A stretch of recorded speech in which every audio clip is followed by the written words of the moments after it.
Bows, TKOs, yeah. Bows, TKOs, we got bows, TKOs, yeah. Bows, TKOs, we got bows, TKOs, yeah. Bows, TKOs. Bows and TKOs. We are live. Episode 93 coming at you on this beautiful Wednesday afternoon in the Valley. Well, technically Wednesday morning. I'm your host, Shane Gillette, for this weekly MMA podcast, streaming anywhere you listen to podcasts, Apple Podcasts, Spotify, really anywhere, or the videos on YouTube. And we got one hell of a show. We finally get a solid top-to-bottom card that's going to deliver no matter what. We had some PFL action, and we'll recap the lackluster Apex card from this past weekend. But your boy's feeling good. Getting ready to fly out to Champaign, Illinois for a on-site visit for my job. Do a couple days there. Drive back to Chi-Town. Hit Chicago up for the weekend. Watch this massive UFC 314 pay-per-view in the city, have some R&R, and then watch Miami MLS play Chicago, see Leo Messi and Soldier filled in the Bears Stadium. So lots of exciting stuff here. It's finally heating up. This past week, the last snowstorm up here in Flagstaff, so I got to hit the slopes, relax a little bit, enjoy the mountains. And yeah, I'm just feeling, things are feeling good, getting on track, doing the things that I need to be doing, and excited to see what's in store the rest of this year for Bows and TKOs. But enough about me. Let's jump in and talk MMA. Only a few fights that have been announced. The last couple weeks have been some pretty big announcements. But this week we got Ariana Da Silva taking on Wang Kong at UFC 316. Cody Durden and Jose Okoa, June 14th. We have Janata Deniz and Justin Tafa, UFC 317. And then Kelvin Gastelum and Joe Pyfer rebooked. I'm surprised it's so far out, but that's rebooked for UFC 316, June 7th. So this past week, we had the PFL first round welterweights and featherweights. I caught the last two fights. They were meh. The PFL just really seems to be on a downslope, in my opinion. But we had Jason Jackson with a round 2 submission via rear naked choke over Andrei Kreshkov. He just wrestled the shit out of Andrei. No surprise there. So he moves on in the tournament. We have Jesus Pinedo with a round 1 TKO over Adam Borix. Nice showcase by Jesus. We had Logan Storley with unanimous decision over Joseph Luciano. Movlid Kabulayev with a split decision over Jeremy Kennedy. Thad Jean with the beautiful round 1 TKO over Mahmoud Berkamov. We had Gabriel Braga with a round 1 submission via rear naked choke over Frederick Dupras. And Tai Kyun Kim with a round 1 submission via rear naked choke over Nathan Kelly. This weekend, well, I believe it's Friday, we have PFL bantamweights and women's flyweights. This is in Orlando as well. The prelims at 5 p.m. Pacific on ESPN+, the main card on ESPN2 at 8 p.m. Pacific. We have Talia Santos and Juliana Velasquez, Kasum Kasumov versus Justin Wetzel, Liz Carmouche and Alara Joanne, Mathus Batos versus Jake Hadley, ex-UFC bantamweight, and then Kano Watanabe taking on Jenna Bishop. Really just excited to see Talia in the octagon, see how Jake Hadley does. But rather than that, again, nothing too exciting. This past Saturday, we had UFC Fight Night Las Vegas 105. I went an even 4-4 in my picks. So overall, we are 561 wins, 285 losses, 8 no contests and draws. On the year, 77 wins, 44 losses, 1 no contest or draw. Started the year really hot. It's been pretty even of late. Hopefully could have a massive pay-per-view this weekend. A lot of fun underdogs to ride with. So, to recap this card, there were some fights that got removed right before the card. Some sloppy decisions on the prelims. I thought the main card overall was underwhelming, especially the final 2 fights had a lot of hype. Didn't quite deliver.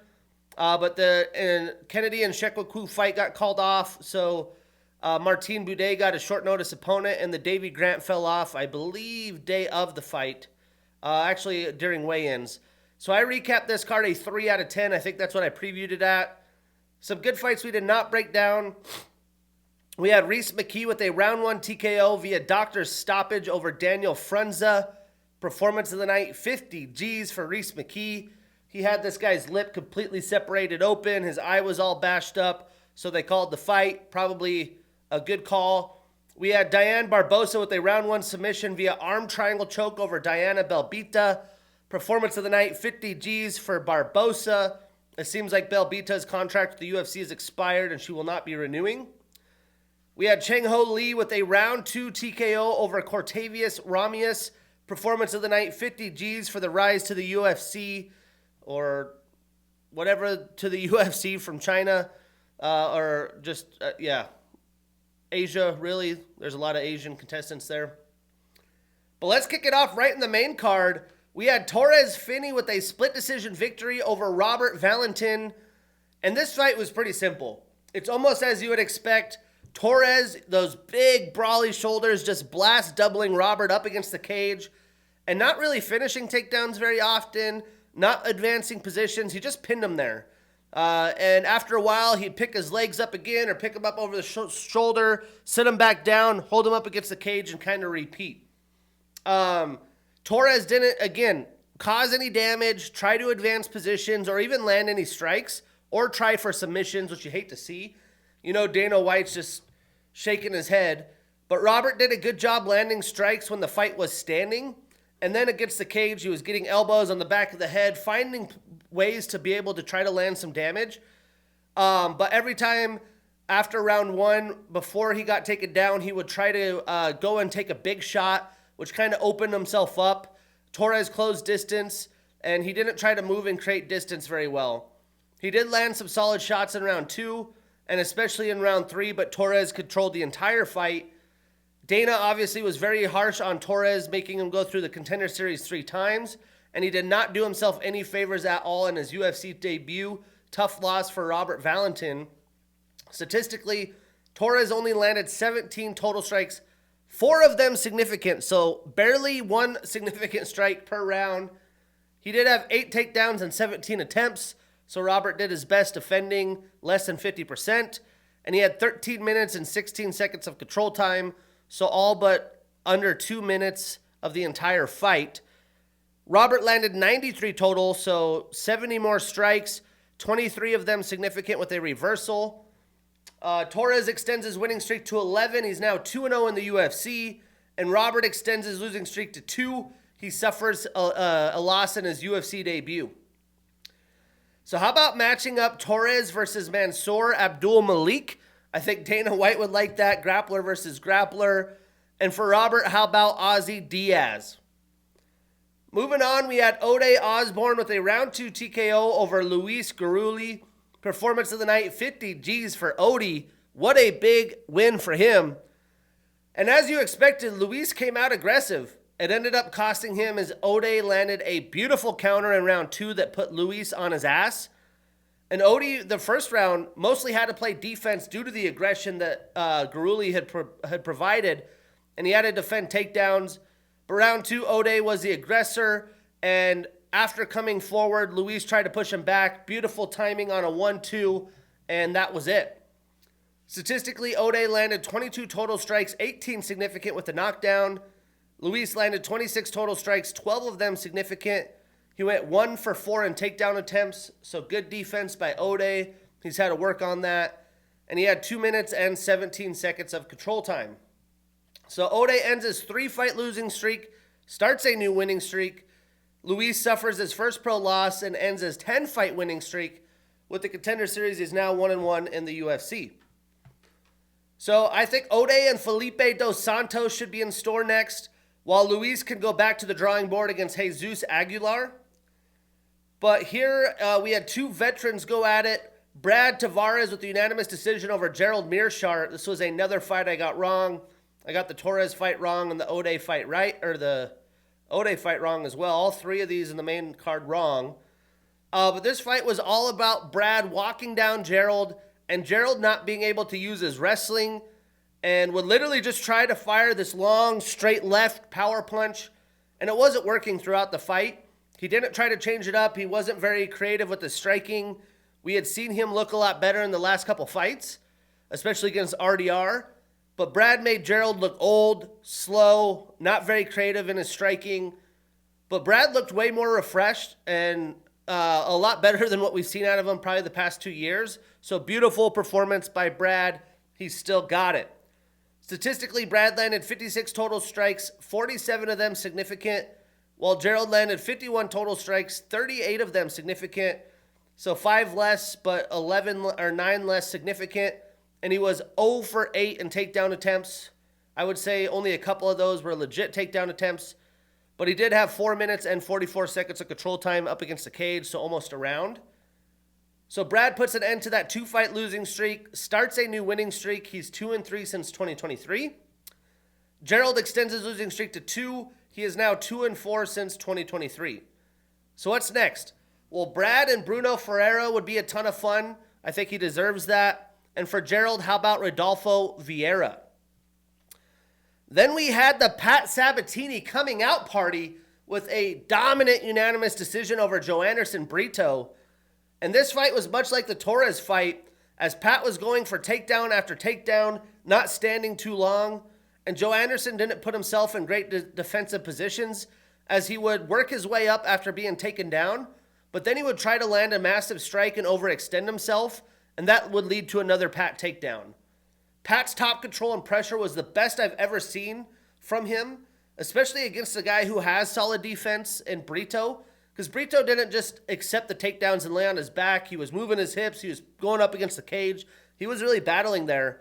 But yeah, I was very impressed, because even Brito himself is a submission threat, and Pat wasn't in danger really the entire fight.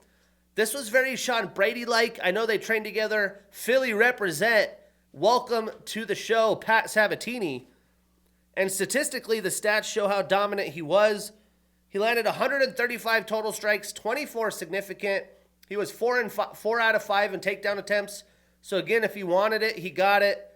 He had a submission attempt and 13 minutes and 47 seconds of control time. So barely a minute and a half, less than a minute and a half of the entire fight he was in control. Joe Anderson only landed 27 total, so over 100 less, and 3 significant strikes with the submission attempt. Pat extends his winning streak to 2. He's now 3-1 since 2023. And Joe Anderson extends his losing streak to 2. He's 3-2 since 2023. So next, I think the fight to make is Pat and Nathaniel Wood. They're both on the rise. Seems like a perfect time. The winner gets to fight in the top 15. And plus, Nathaniel Wood fought recently, so the timeline should make sense. And for Joe Anderson, I'm thinking Nate Landwehr. That would be a certified banger. Then in the main event, we had Lerone Murphy, the only fight on the main card I got right, with a unanimous decision over Josh Emmett. And for this fight, I was very much pro Lerone. You know, he fought a fantastic game plan. He kept the fight striking at distance. He wouldn't sit in the pocket too long. He wasn't afraid to exchange. He had fast counters. He was clearly the quicker striker. He fought up back into form from takedowns. He had solid leg kicks early to take the power away from Emmett and beat up his leg, and just didn't stop his movement and his game plan the entire 25 minutes. He stayed on his bike and continued to circle. And logically, this frustrated Josh, because he wasn't fast enough to be able to hold Lerone down when taking him down, to take advantage of the fight and win some rounds. I scored Josh only in the first round in round 1 because he came out aggressive, but you could debatably maybe give him another round. But it really was a dominant display from Murphy, and he used his strengths to his advantage. The Apex crowd was booing Lerone. I think Josh had a lot of people there. He's pretty local. But, I mean, that's the game plan to win with Josh. Not necessarily pretty. He now has 3 decision wins in a row, so would like to see some finishes. But he had a good game plan, and he really did take it to Josh. And the stats speak for that. Statistically, Josh landed 44 total strikes, 41 of them significant. He went 4 for 11 in takedowns, so good defense by Lerone. And he had 3 minutes and 39 seconds of control time. Lerone landed 117 total. and 84 significant strikes, so more than doubled up both categories. And now Lerone stays undefeated. That winning streak is 16, 8-0-1 in the UFC. He had a draw in his UFC debut. He moves up 2 spots in the rankings to number 8. And Josh starts another losing streak. He's 1-3 since 2023. He moves down 2 spots in the rankings to number 10. So I do think Lerone and Brian Ortega seems like a great matchup. I thought it might be Brian Ortega and Movsar Evloev, but Movsar is trying to get a fight earlier. There was rumors he might match up against Aaron Pico. I guess that's not happening. He's going to wait for the title fight to shake out this weekend. So that's why I'm picking this.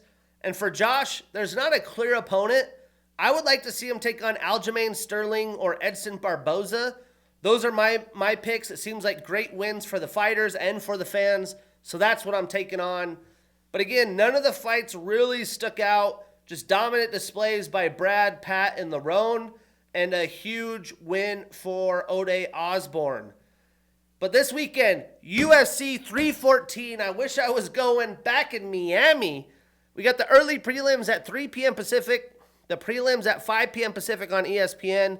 And obviously the pay-per-view at 7 p.m. Pacific. Will be a fun Saturday night as I will be in the Central Time Zone.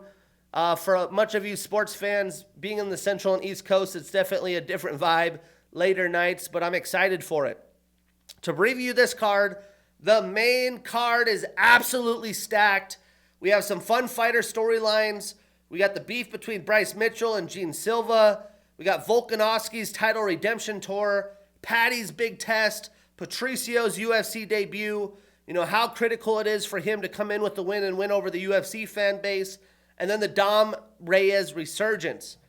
The prelims, I would say, are just as good as an Apex main card as well. I'm previewing this an 8 out of 10, and that's a lot. I mean, with last year having UFC 300, 301, and 302 being such stacked cards, for me to get a 9 or a 10 preview is almost impossible anymore. But some good fights we will not break down. We have Ultimate Fighter alum Tresean Gore taking on Marco Tulio, and then Suma Deri taking on Contender Series alum Mitch Raposo. But we're going to kick this off with one early prelim fight. We have Cedricus the Reaper Dumas, 29 years old with a 10-2 record, taking on Mikhail Husser Oleksiejczuk, 30 years old with a 19-9 record. And breaking it down, I mean, this fight is an attempt for both men to kind of get on track as they hit their prime windows at 29 and 30. A loss here really puts each fighter in an ugly spot in the middleweight division, especially Mikhail. And, especially a loss, like you're almost fighting for your spot on the UFC roster at this point. So to say there's not a lot on the line would be very false. But Cedricus, he has a kickboxing style. Very unorthodox way to the UFC. Some of these newer promotions, he fought in Icon Fighting and Game Bred, all Jorge Masvidal. And he's a Contender Series alum. He's on a 1-fight winning streak, 3-2 in the UFC. 4 of his 10 wins are via knockout. He's rocking a 5-inch reach advantage and a 2.5-inch leg reach advantage. Now, Mikhail has a purple belt in BJJ. Would not know that. He's on a 3-fight losing streak and is 1-4 since 2023. 14 of his 19 wins are via knockout, and 6 of his 9 losses are via submission. I honestly do believe this is going to be a kickboxing fight where both men are legit looking for the finish, so it should be a good, violent, and aggressive fight to set the stage for the evening. I like the athletic ability, the speed, and the length of Dumas, but Mikhail might have the power advantage, maybe even the technique advantage, but will for sure have an experience advantage.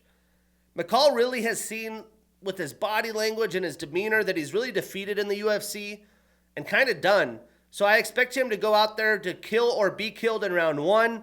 If there is grappling, maybe Cedricus resorts to that at some point to control some rounds. But I'm going to go with an underdog to start. I'm taking Cedricus Dumas. The dogs are coming to eat. But I'm avoiding this on any parlay where possible. Moving on in the prelims, we have Julian Juicy J. Arosa, 35 years old with a 30-12 record, taking on Darren the Damage Elkins, 40 years old with a 29-11 record. Now, there's going to be a moment when Darren takes too much damage and just fades away. You know, he's 40 years old. He's been through a lot of scraps. Lately, though, he's shown a ton of fight, especially against younger fighters. The ability to drag them into deep waters and drown them, that's his forte. He really just outlasts his opponents, kind of Rocky style. And after taking everything they have for 8 or so minutes, he stays in your face, wears you out, and finds a way for you to make a mistake and take advantage of it. Breaking this down, Julian trains out at 10th Planet Las Vegas and Extreme Couture. He's a King of the Cage, Cage Warriors, Ultimate Fighter, and Contender Series alum. He's on a 2-fight winning streak, 2-1 since 2023. 14 of his 30 wins are via submission, 11 via knockout, so 25 of his 30 wins via finish. 7 of his 11 losses are via knockout, and he has a 3.5-inch reach advantage. Now, Darren trains out of Team Alpha Male. He has a black belt in BJJ. He has a D2 wrestling background at a University of Wisconsin Parkside. And he has some accolades. He's tied with Max Holloway for most bouts in UFC featherweight division history at 27. He has the most decision wins in UFC featherweight division history at 12. The most decision bouts in featherweight division history, 18. Most unanimous decision wins in featherweight division history at 10. Most takedowns landed in a UFC featherweight division history was 64. Most submission attempts in UFC featherweight division history at 25. Most control time in featherweight division history, 2 hours, 7 minutes, and 38 seconds. He also has the most top control time in UFC featherweight division history, 1 hour, 38 minutes, and 59 seconds. He had the 2017 Comeback of the Year against Mirsad Bektik. He's on a 2-fight winning streak since 2023. 9 of his 29 wins are via knockout. 4 of his 11 losses are via submission. Now, Darren could easily make this an ugly fight, but Julian is still in his prime window, coming off 2 big wins, and has to get a win here. A loss here puts him in purgatory for the rest of his UFC career. He strings together another win. He's right where he needs to be. I do expect him to be quicker, more technical, and should be able to control the fight. He can't get overzealous, though, because Darren will close the distance, take him down, and make this an ugly bout. But I'm taking Julian Erosa. We are putting him on that parlay. We marking that ish down, and we getting that bread. Moving on.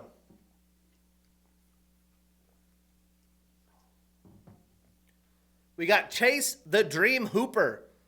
25 years old with a 15-3-1 record. Taking on Jim A10 Miller, 41 years old with a 38-18-1 record.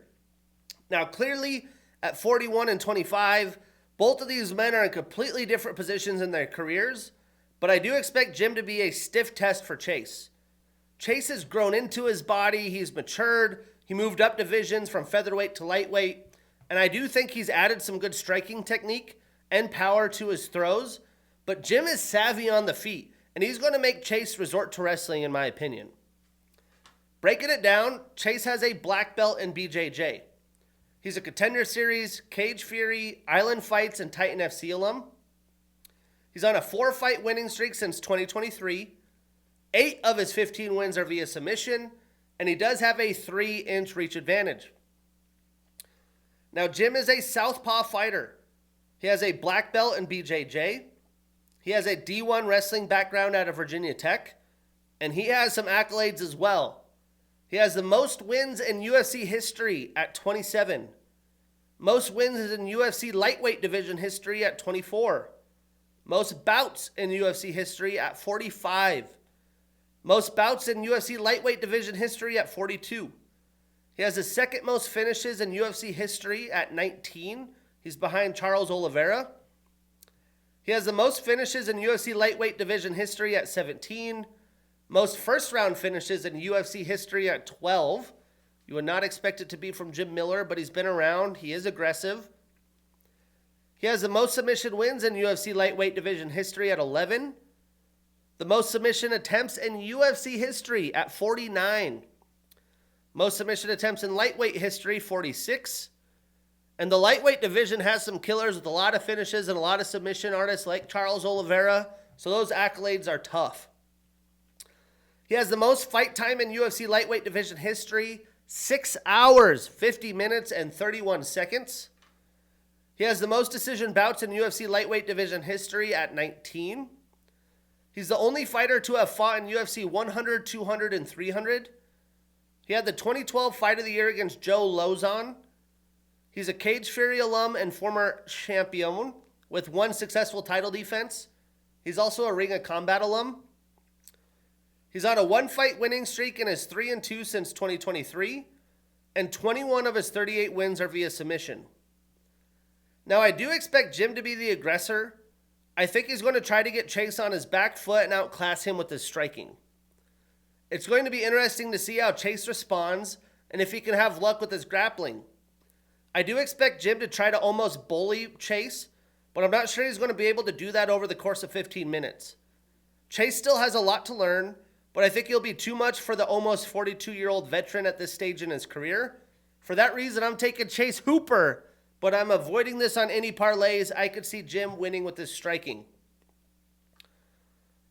And the prelims are stacked. We got Yan Xiaonan, 35 years old with a 19-4-1 record and the number 1 next to her name, taking on Virna Kakara Jandaroba, 36 years old with a 21-3 record and the number 3 next to her name.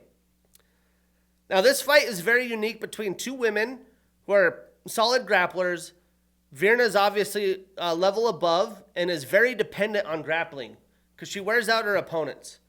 I don't think she's going to be able to do that the entire fight here, and I think Yan is a lot more talented on the feet when it's there. Breaking it down, Yan trains out of Team Alpha Male. She has a blue belt in BJJ.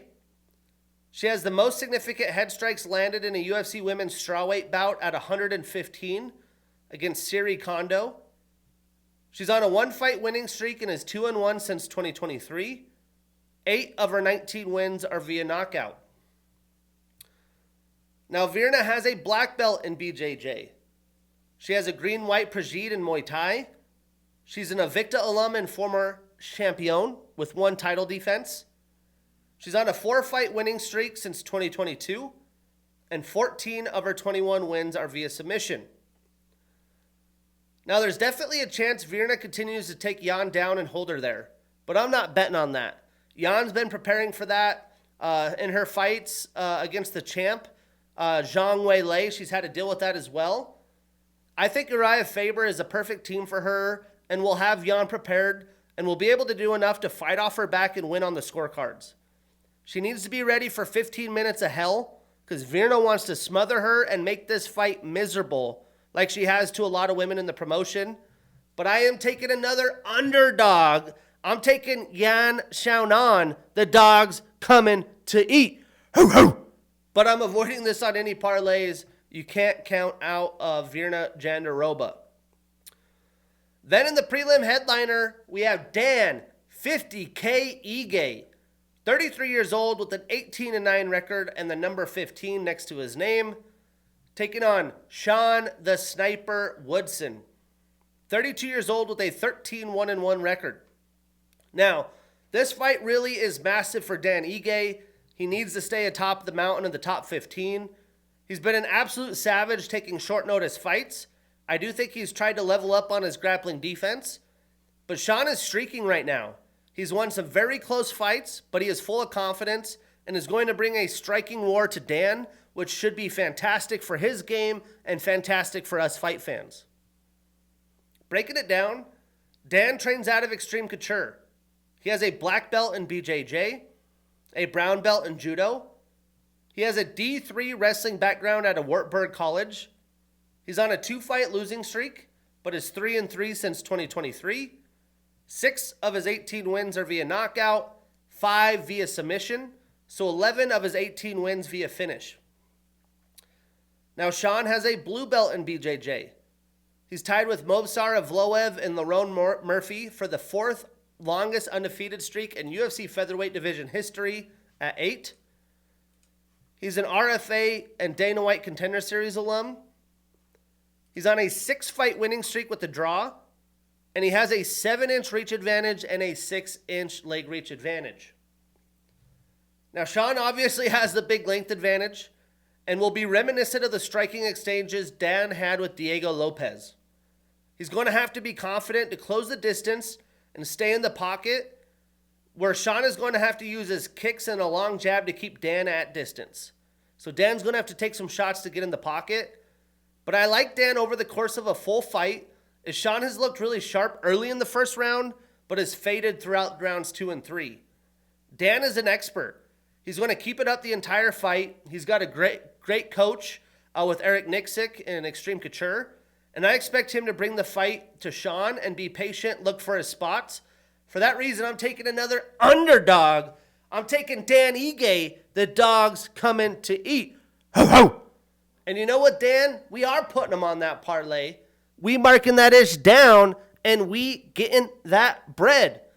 And last time I went to Chicago, I won a nice parlay. Would love to keep hitting Chi-Town. Let's go.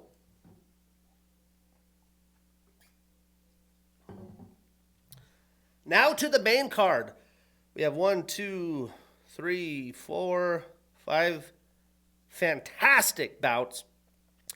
And the main card starter, absolute banger.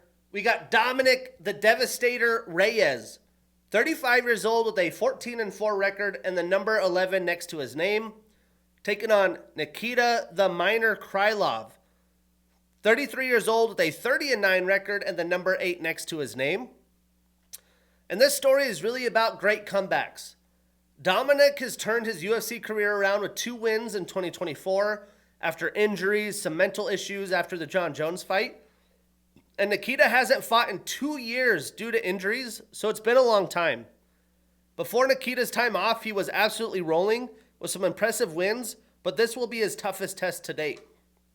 Breaking it down, Dominic is a southpaw fighter. He has a blue belt in BJJ. He's a King of the Cage and LFA alum. He's on a 2-fight winning streak since 2022. 9 of his 14 wins are via knockout, and 3 of his 4 losses are via knockout. So to knock out or be knocked out. Now Nikita has a first-degree black belt in Kyokushin Karate. He's a master of sport and submission fighting. He's an M1 and Fight Nights Global alum. He's a former Fight Nights Global champion. He's on a 3-fight winning streak since 2022. 16 of his 30 wins are via submission, 12 via knockout, so 28 of his 30 wins via finish, and 6 of his 9 losses are via submission. Now, both of these men are in their primes and have a ton on the line. Nikita has actually had 2 stints with the UFC, although he's had success both times. Dominic has been aggressive, and we haven't seen him have to go deep in fights. If Nikita is fully healthy and back to his old self, if he can get out of the first round, this is going to be really, really interesting as the fight wears on. Because he wears out his opponents, finds their weaknesses, and takes advantage. He's got a high fighting IQ. I do think Dom is too experienced. He's revived right now, and he is just too powerful, and we will see that on display. For that reason, I'm taking another underdog. I'm taking Dominic Reyes. The dogs are coming to eat. But I'm avoiding this on any parlay where possible. There is a chance Grappler is still to show in this fight night or this pay-per-view and wear out some of the excitement. We could see Darren Elkins grapple Julian the whole fight. We could see Chase Hooper grapple Jim Miller the entire fight. We could see Virna smother Yan Xiaonan.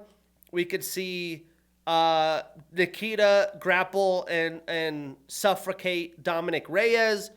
And then in the upcoming fights, we could obviously see Bryce Mitchell grapple the hell out of Gene Silva and Patty Pimblett grapple the hell out of Michael Chandler. But I'm not betting on it. We're in Miami, a lot on the line, lots of big names. I'm expecting fireworks throughout the entire card. Speaking of fireworks, this is an absolute fight of the night potential here. We got Yair El Pantera Rodriguez, 32 years old with a 16-5-1 record and the number 5 next to his name, taking on UFC debuter, the legend Patricio Pitbull Freire, 37 years old with a 36-7 record. Now, personally, I really wish Pitbull was able to get to the UFC back when Chandler did a few years ago, but he's almost 38 years old, and he's going to have to come in and fought a lot stiffer competition than he did in Bellator. You know, he's also on a skid, Yair is, and he's going to be thirsty to get back on the winning track. So there's a ton on the line for him in his prime. You take a loss here to Patricio, you're definitely on the outside looking into the title shot. Breaking this down, Yair has a black belt in Taekwondo. He's the former interim featherweight champion. He's an Ultimate Fighter Latin America winner. 8 of his 14 wins have been Fight of the Night or Performance of the Night. This guy's box office. He shows up, he shows out. Probably one of the more unique strikers in the whole promotion. He had the latest knockout in UFC history at 4 minutes and 59 seconds in round 5 against Chan Sung Jun. That beautiful up elbow. That scored him the 2018 knockout of the year against the Korean Zombie. He's on a 2-fight losing streak and is 1-2 since 2023. 8 of his 19 wins are via knockout, 5 via submission. So 13 of his 19 wins have come via finish. 3 of his 5 losses are via knockout. But he does have a 5.5-inch reach advantage and a 3.5-inch leg reach advantage. Now, Patricio has a black belt in BJJ. He's a Bellator lightweight and featherweight champion 3 times. He's had 9 successful title defenses overall, 2 successful in his first reign, 5 in his second, and 2 in his third. He's the second simultaneous 2-weight champion in Bellator MMA history. He's the first fighter in Bellator history to have 4 separate championship reigns. He has the most wins in Bellator history in 24, the most wins in featherweight history at 23, most wins in Bellator title fights at 15, most title fights in Bellator history at 18, the most fights in Bellator history at 30, the most fights in Bellator featherweight division history at 28, most finishes in Bellator history at 15, and he's tied with AJ McKee for most finishes in Bellator featherweight division history at 13. He has the most knockouts in Bellator featherweight division history at 8. He's on a 1-fight winning streak and is 4-2 since 2022. 12 of his 36 wins are via knockout, 12 via submission, so 24 of his 36 wins via finish. Don't get it twisted, this guy's an absolute killer. He's beaten Michael Chandler and a lot of big names in Bellator. But really, Patricio is a power hitter and a head hunter. Besides the knockout of Jeremy Kennedy, he hasn't had a knockout since 2020. So I feel like against top-level competition, he definitely slows down after going for broke and can lose decisions. He attempted to go down to bantamweight to have 3 title straps in Bellator. He gave Sergio Pettis a good fight. That was a little less than 2 years ago. But Yair for sure will be his trickiest opponent, and I think Yair will have a ton of success with his unorthodox attacks and non-linear striking. He doesn't fight straight down a line. He's at all kinds of angles. And Patricio's more of a straight hitter, doesn't have great defense. So I could see Yair having a ton of success with things like kicks, low and high. And I just think at this stage in Patricio's career, it's not the perfect timing. For that reason, I'm taking Yair Rodriguez. We are putting him on that parlay. We marking that ish down, and we getting that bread. Welcome to the UFC, Patricio Pitbull Freire. Moving on, we have the beef between Gene Lord Silva, 28 years old with a 15-2 record, taking on Bryce Thug Nasty Mitchell, 30 years old with a 17-3 record and the number 13 next to his name. Well, to be honest, Gene has absolutely steamrolled his opponents of late. Bryce has had kind of an up and down few years, but he's fought some of the best competition in the division. This is also a Clash of Styles showdown where Bryce is going to look to grapple and Gene is going to look to take Bryce's head off.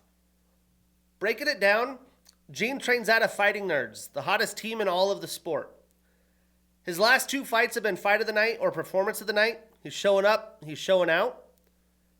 He's an RFA and Dana White Contender Series alum. He's on a 12-fight winning streak, and 12 of his 15 wins are via knockout. Now, Bryce is a southpaw fighter. He has a black belt in BJJ.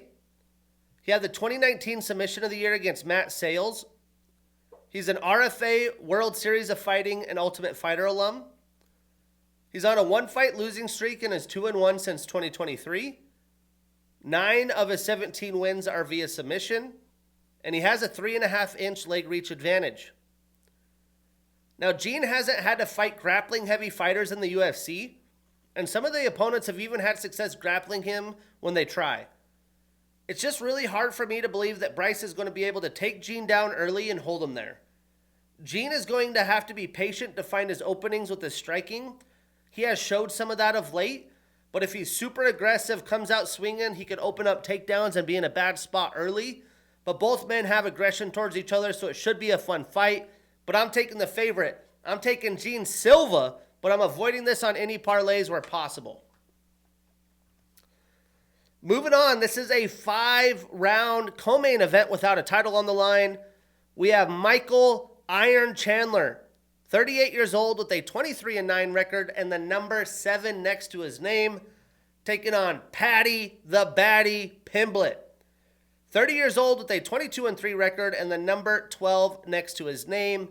I can't wait for the Patty Pimblett walkout. But this is another Clash of Styles showdown.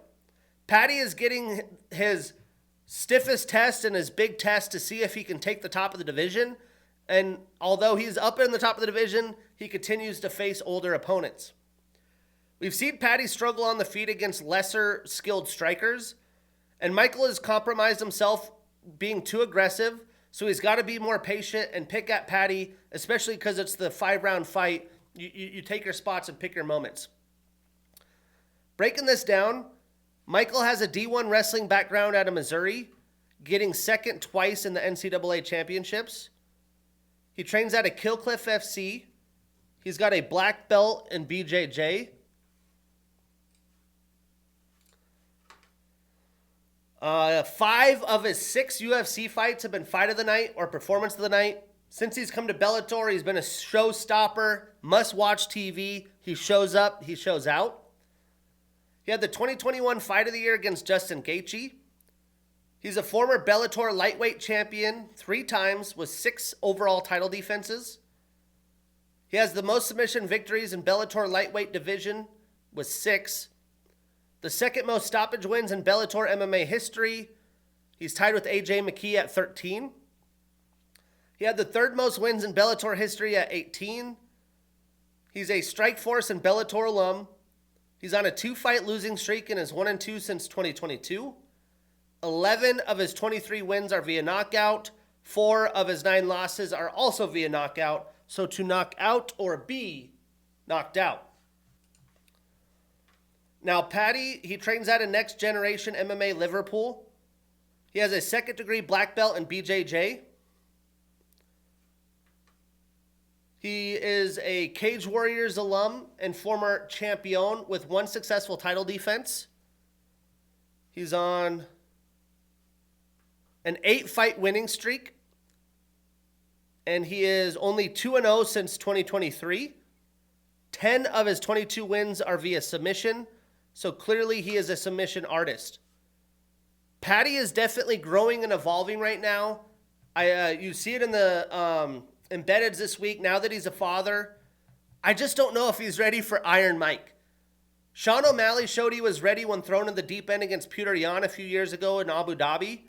But Sean is a skilled striker, and I would say Patty is an improving striker with very good grappling. Chandler does have wrestling ability, and I'd like to think he can avoid the takedowns and should beat Patty down over the course of 5 rounds. Much like Justin Gaethje, and I've said this a million times, it would be nice for Chandler to even get some takedown attempts as well, get some ground and pound and wear on Patty himself. Chandler has fought most of his career in the past 5 years in 5-round fights. Patty hasn't since his Cage Warriors days, and in those 5-round fights, he actually lost 2 of the 3 fights. Michael is pretty much done with a loss here when it comes to a title fight in top of the division. I don't think that's what's going to happen. I think Michael outclasses Patty Pimblett.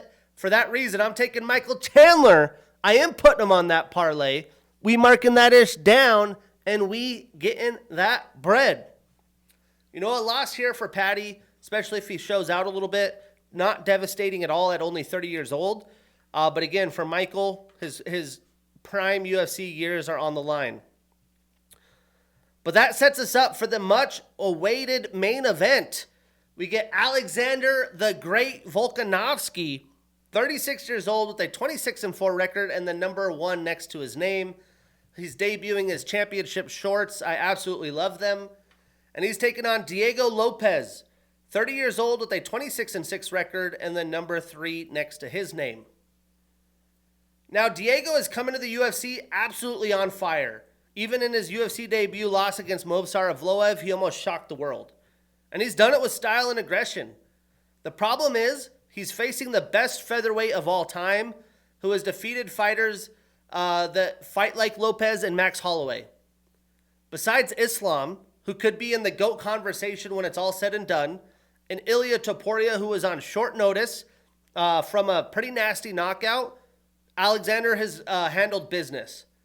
People forget he's only 36 years old, and he's had more than a year off to get healthy, get mentally right, and add to his game. I think we're going to be reminded of what makes Alex the Great.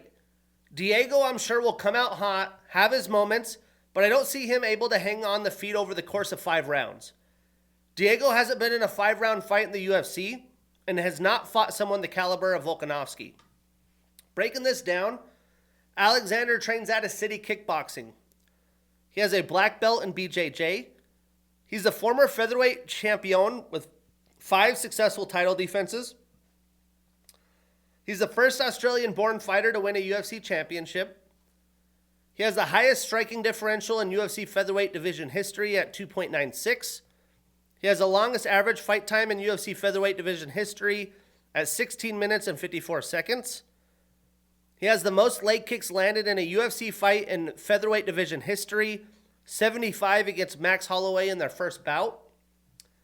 He also has the most total leg kicks landed in a fight in UFC featherweight division history, 81 against Jose Aldo.